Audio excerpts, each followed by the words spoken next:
Did they give any reason for their absence? As mentioned during the previous hearings, it is well within our power and mandate to conduct hearings in aid of legislation. Article 6, Section 21 of the 1987 Constitution provides that the Senate or the House of Representatives or any of its respective committees may conduct inquiries in aid of legislation in accordance with its duly published rules of procedure. Section 1 of the Senate Rules of Procedure governing inquiries in aid of legislation provides that the Senate or any of its committees may conduct formal inquiries or investigations in aid of legislation in accordance with these rules. Meron ho bang naimbitahan tayo na Mr. Chair, si President Emmanuel Ledesma Jr. po, the President and CEO of PhilHealth, advised us that he will attend, but eventually he sent a letter today saying that he is sick, so he cannot attend, and authorized EBP Attorney Eli Santos to represent him. So nag-confirm po siya? Yes, sir. Apo. Siya Through po- Google Docs. Siya po nagbigay ng schedule ngayong araw nito? Yun pong staff po nila ang nagko-confirm po sa amin, sir. Sa maalala ko, nagbigay po ako ng schedule ngayong week na to. Sila ang tinanong ko, for the record, PhilHealth EVP, COO, pinarating ho namin sa inyo at tinanong namin kayo kung kailan po kayo available. Kayo pong nagbigay ng oras at ng araw ngayong araw na ito para matuloy po itong pagdinig na napaka-importante po nitong pinag-uusapan. Kayo po ang pwedeng sumagot dito. Ang problema rito, baka takot na siyang mag-promise kung di niya matutupad. To President Ledesma, nag-confirm po kayo originally sa komite na makakadalo kayo ngayong araw, tapos kayo magpapa-excuse ka at magdadahilan ka. Kung valid naman, kung may sakit naman, maintindihan natin. Health po itong pinag-usapan natin dito. Importante po para sa akin ng health.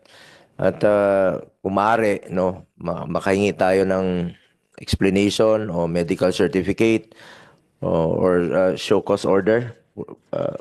Pwede ba ito, Comsec? Pwede, he has to explain, sir, his absence. Oo. And with a certificate probably, sir.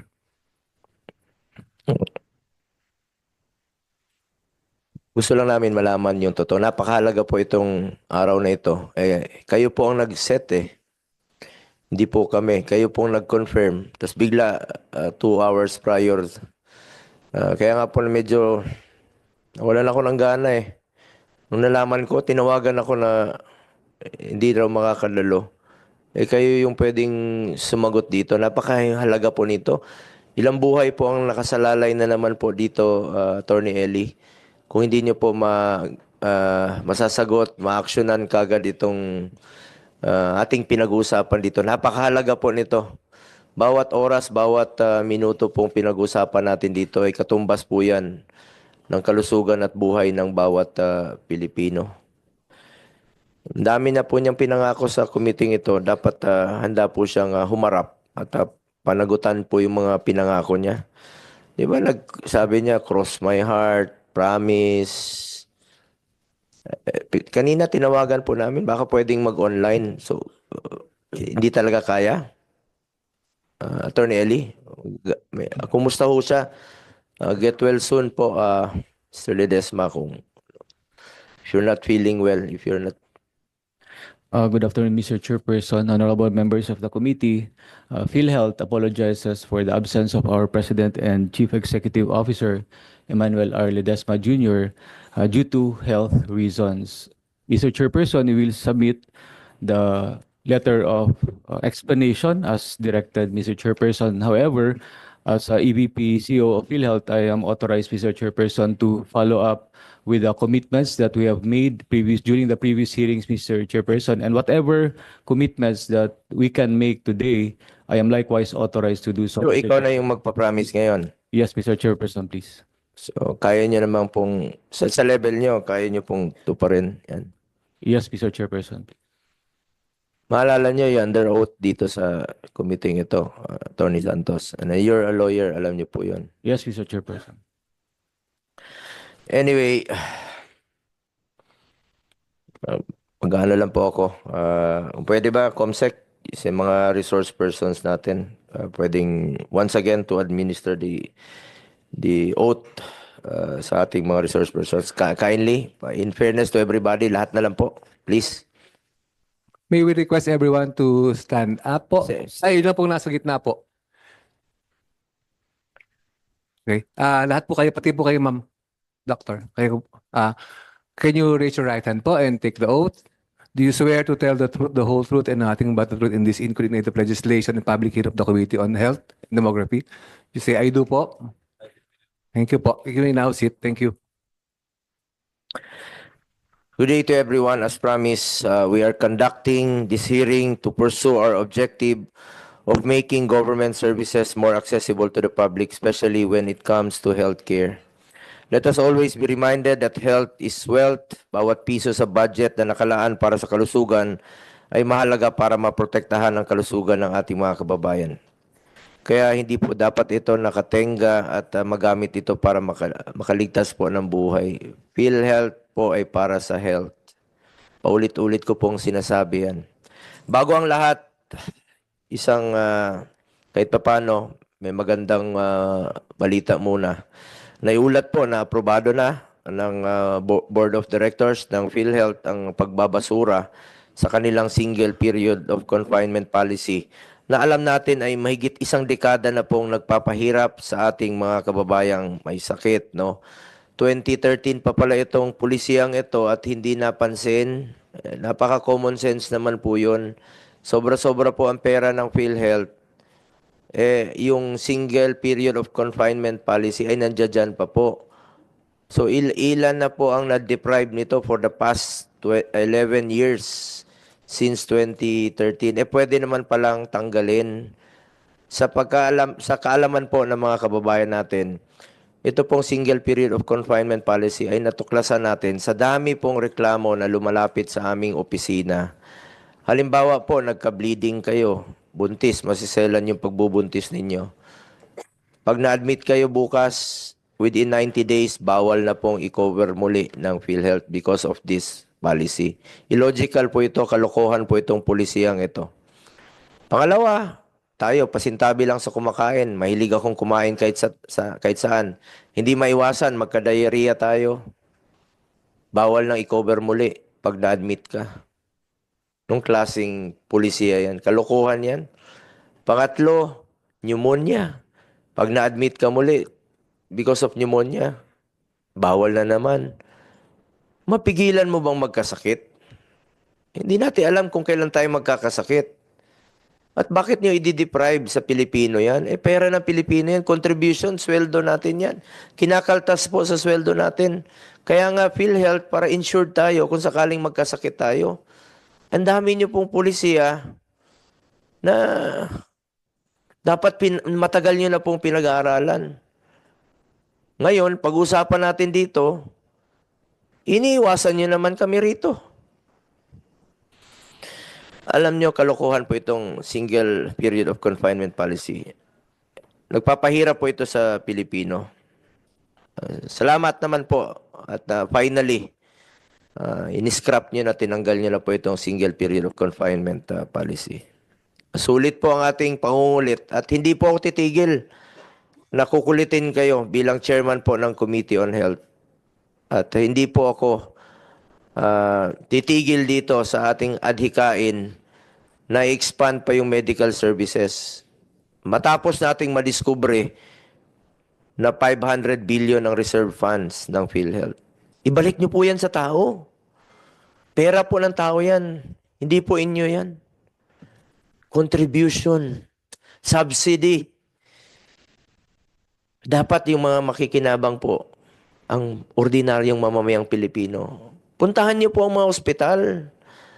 Ando doon po yung mga mahirap. Makikita niyo, nasa bangketa, nag-aantay, walang pambayad sa ospital. Habang natutulog yung pera ninyo, ilang buhay na naman po ang mawawala ng mga kababayan nating may sakit. Huwag niyo pong pahirapan ang mga kababayan nating mahirap. Mahirap na nga, pinapahirapan niyo pa. Hindi po ako titigil. Pati sa inyong budget. Babantayan natin yung budget ninyo. Matapos po ang 3 hearings dito sa Committee on Health hinggil sa anti-people, anti-poor policy na ito, sa wakas ay tuluyan na pong ibinasura ng PhilHealth Board ang itong single confinement policy. Salamat po. Sabi ko nga parate, ang taong may sakit, lalo na po yung mga mahirap nating kababayan, ay dapat po arugain ng PhilHealth. Ilang beses man siyang magkasakit, hindi isang beses lang sa loob ng itinakdang panahon. Our mission for much improved public health care and expanded health services does not end with the scrapping of this said policy. Patuloy nating kalampagin ang PhilHealth upang mas lalong mapabuti natin ang mga health care benefits and services, lalo na para sa mga mahirap nating kababayang Pilipino na walang ibang malapitan kung hindi tayong nasa gobyerno. May pera po eh. Buti sana kung walang pera yung PhilHealth. Merong reserve fund, kaya nga po winalis ng National Treasury kasi sobra-sobra po inyong pera. Bakit hindi kayo mag-isip ng marami pang mga benefit packages, increase case rates, para lesser out-of-pocket expenditure? At babaan nyo po ang premium contribution muna habang sobra-sobra pa inyong pera. Mag-isip po kayo. Marami pong klaseng sakit. Sabi nyo nga, 9,000 case rates ang pinag-aaralan nyo. Ang dami pong benefit packages. Halimbawa, nandito yung mga dental. Ang suggestion ng ating DOH, dental. Ang dami pang serbisyo na pwedeng i-avail ng Pilipino na hindi nila alam saan sila lalapit dahil hindi nyo po ini-expand ang benefit packages ninyo. Yung iba, sinulid, ginagamit. Pantanggal ng ngipin sa bundok, sa bukid sa amin, sa probinsya. Sa mata. Yung optometrist natin, mata, ang daming mga bata nahirapang magbasa. Ba't hindi nyo gawa ng mga benefit packages o mga programa na pwedeng mapakinabangan ng mga ordinaryong mamamayang Pilipino nag-aaral, nagkandahirap pong magbasa sa pag-aaral nila dahil hindi po nadidiscover na may sakit sila sa mata, may problema po. Tumatanda sila. Bakit hindi nyo po gawing prevention yung paglala ng sakit? Ba't antayin nyo pang ma-admit tapos hindi nyo naman tutulungan ng buo? Bakit hindi kayo tumulong for prevention? Marami pong sakit na pwede nating maagapan ng maaga. Mag-isip kayo, PhilHealth. Mag-isip kayo at magmalasakit kayo sa kapwa Pilipino.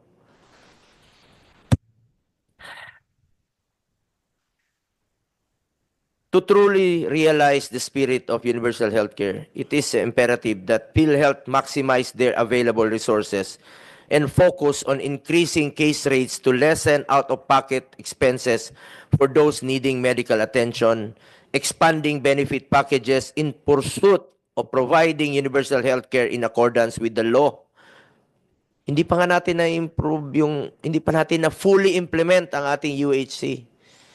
Mga doctors, nandito naman po kayo, DOH, sa inyo naman po yung mandato. Tulungan nyo po na ma-fully implement po itong universal healthcare law. Andiyan dyan po yung pera eh. Buti sana ang rason ninyo walang pera. Yun, matatanggap pa siguro natin. Andiyan dyan po yung pera ng PhilHealth. Bakit hindi nyo po ito, ang dami oh. Focus on increasing case rates to lessen out-of-pocket expenses for those needing medical attention. Expanding benefit packages in pursuit of providing UHC. Lowering premium contributions for members. Meron tayong ipinasa rito. At hopefully sana maisabatas po ito. And repealing outdated policies that do not serve the best interest of the public. Ang dami pong pwede nyong i-repeal, ayusin. Ba't hindi nyo napansin yung single period of confinement policy? Kung sinabi nyo nga 2013, kung iba po ang namamahala ng PhilHealth nung panahong yon, nung kayo, bakit hindi nyo po napansin ito?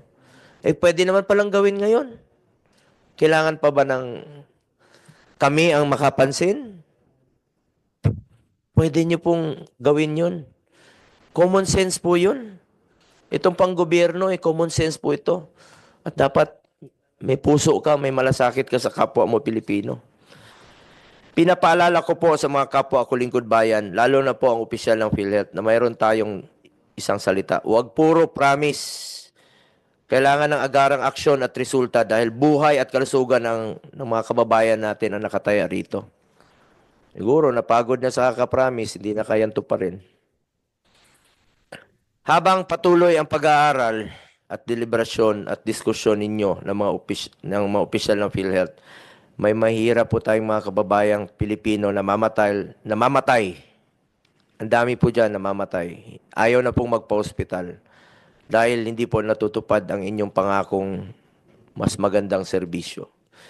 We must all act with an extreme sense of urgency kasi buhay po ang nakataya dito.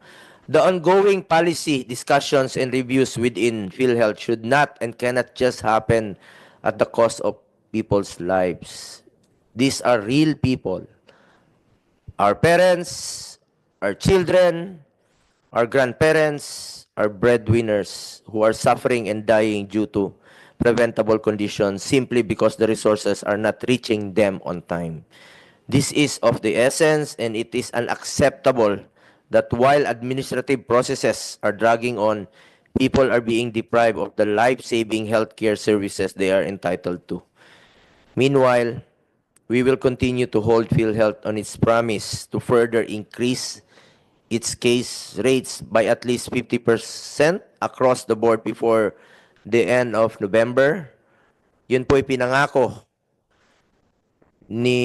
during the last hearing ni Mr. Boy Promise, President Ledesma. At babantayan po natin ito. And to expand its benefits, particularly dental benefits, among others, by the end of December. We have to remind President and CEO Mandy Ledesma and the whole of PhilHealth that these commitments are not just mere numbers. They represent very real improvements in the healthcare experience of millions of Filipinos. Asahan po ninyo na tututukan po natin ito at hindi tayo papayag na mapako ang pinangako ito ng PhilHealth sa taong bayan.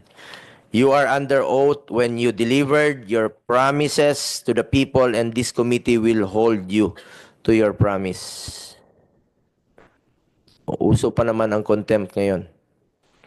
Maraming sakit ang Pilipino na pwedeng agapan at bigyan ng pansin through early detection. Example, visual impairment, if untreated, may lead to blindness.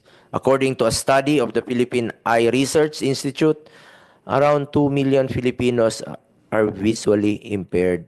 The study also found that 9% of the kindergarten kids and 16% of high school students are affected with visual impairments.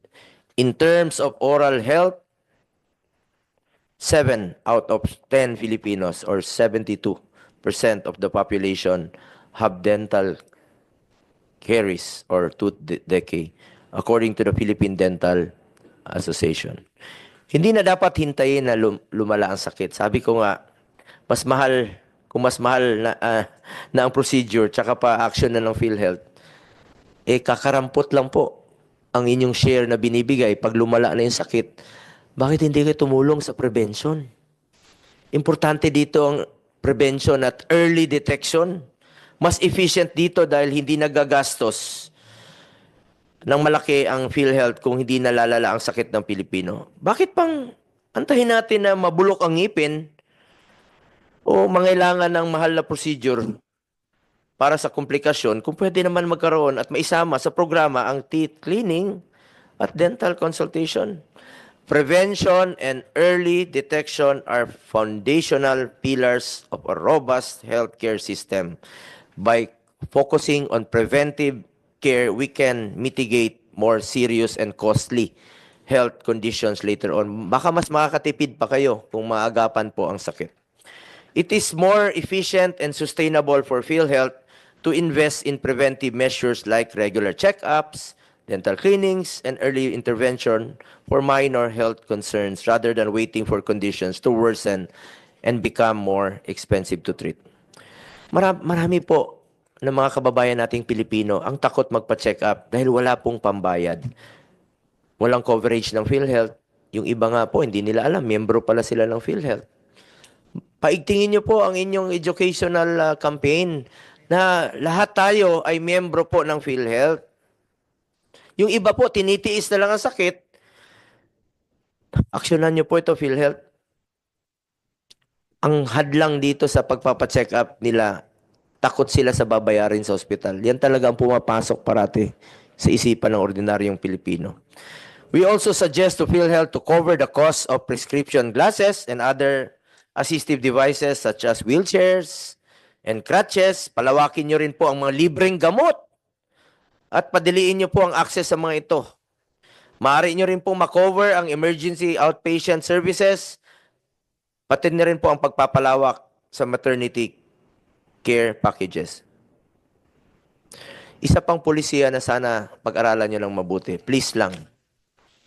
PhilHealth, nakikinig ko ba kayo, Attorney Santos? Kindly. Yes, Mr. Ito Chairperson. pong emergency outpatient services. Di ba, pag outpatient, hindi kino-cover ng PhilHealth? Bakit hindi nyo ito i-cover? Napapansin ko, kailangan i-admit muna ng isang araw para i-cover ng PhilHealth. Mas gastos yun. Kasi magbabayad sila sa kwarto. Ba't hindi nyo i-cover yung kadalasan minor cases?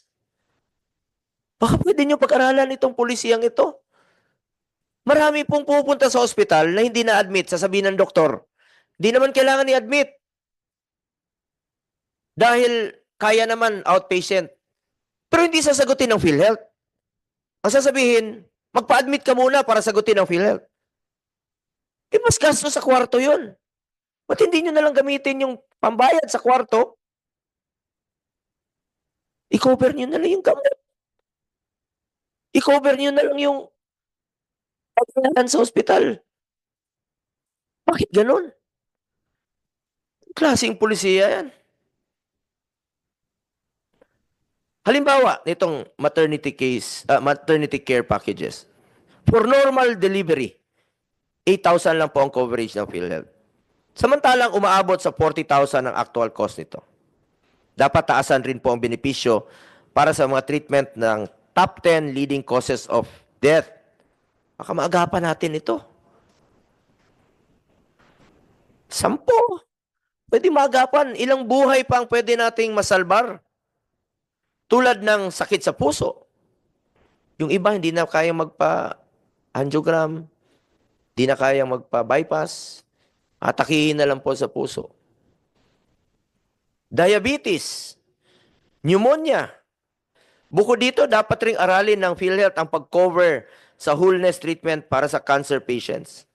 In a wholeness center, patients are attended to by a team of psychiatrists, doctors, and therapists working together to support comprehensive health and overall well-being. Isa lang po ito sa mga maraming sakit. Di naman po ako doktor, pero common sense lang po yan. Dami pong sakit na pwede niyong tugunan. Dami pong sakit na pwede niyong tulungan na maisalbar ang buhay ng Pilipino.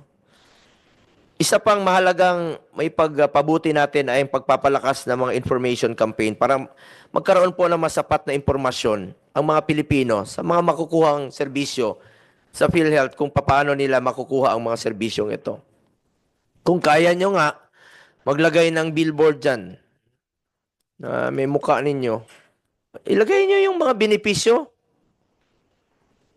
Sa totoo lang po, tinutulungan namin kayo, imbis na patulugin ang pondo, gamitin nyo po ito at mag-isip ng iba pang benepisyo na mapapakinabangan po ng Pilipino. Ngayon, hihingi kayo ng subsidy for 2025. Sobra naman yung pondo ninyo. Ano kayo, bangko? PhilHealth nga eh. Para sa health to save lives. Kaya nga po tinututulan natin ang pag-transfer ng PhilHealth funds sa National Treasury dahil ang PhilHealth po ay para sa health. In this hearing, we will also cover several areas of concern including the continued effort for the provision of health emergency allowance for qualified health workers. Marami pa rin po sa ating mga kababayan ang hindi pa po nakakatanggap ng kanilang HEA. Kahit sabihin nyo, by October, tapos na po ito, bayad na po ito, hindi pa rin po ako makukontento habang, ayun, marami pa, ayun. Pakinggan nyo. Kita Hindi nyo? pa ako nagsasalita, yan ang sinisigaw.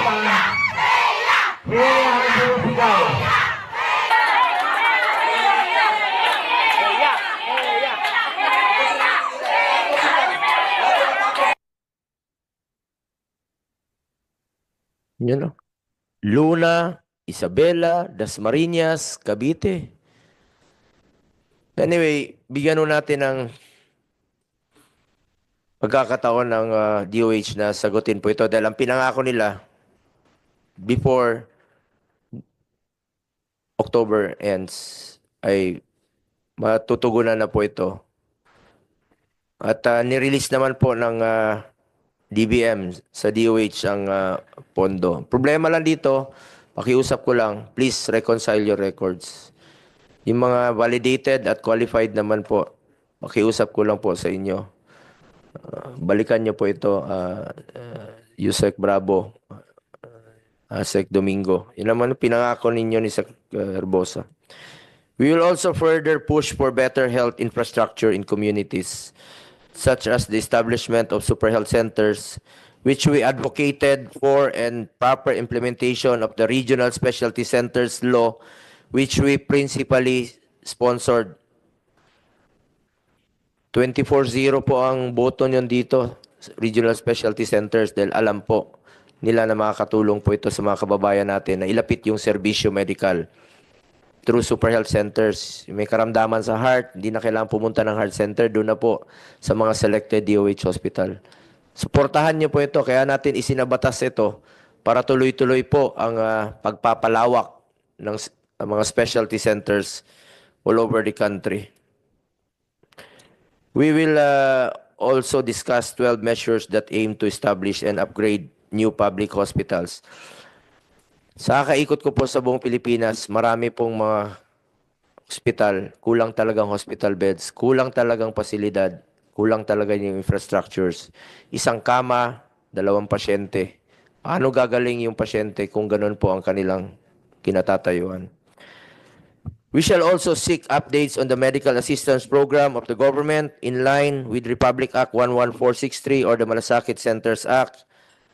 Parte po ng Malasakit Center ang PhilHealth, at kung hindi kaya ng PhilHealth sagutin ang gastusin sa ospital, lumalapit po ang mga pasyenteng walang pambayad sa mga medical assistance program ng gobyerno. Kaya importante po ang ginagampanan rin po ng ating DOH dito through MAIP program. Sana po wag naman po kayong umasa lahat sa MAIP.